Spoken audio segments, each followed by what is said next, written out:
C'est une image générée par intelligence artificielle, une représentation du souverain pontife sous les traits du président américain ou l'inverse.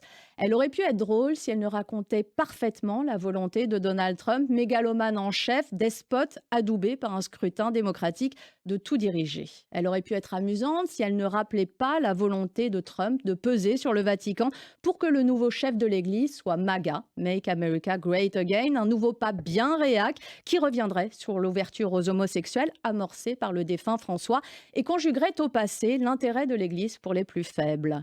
Cette image dirait tant de vérité avec une amusante ironie si ce n'était Trump lui-même qui l'avait partagée samedi dernier sur son réseau Social Truth et si le contexte officiel de la Maison-Blanche ne s'en était pas fait le relais immédiat.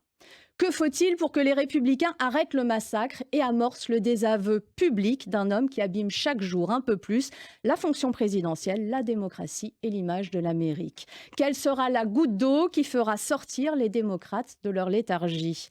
On pense aussi à ses casquettes. Trump 2028, certes, il s'est défendu de courir après 3 mandats, mais ces casquettes racontent tout de même la réalité d'un homme qui s'encombre peu des institutions et des règles, un homme qui briguerait volontiers un 3e mandat s'il pouvait violer la Constitution et son 22e amendement. Car ces casquettes sont vendues par Trump lui-même sur sa boutique en ligne pour la modique somme de 50 $. Comme sa personne changée en pape, elles sont un défi lancé aux institutions par un irresponsable devenu patron de la plus grande égocratie du monde.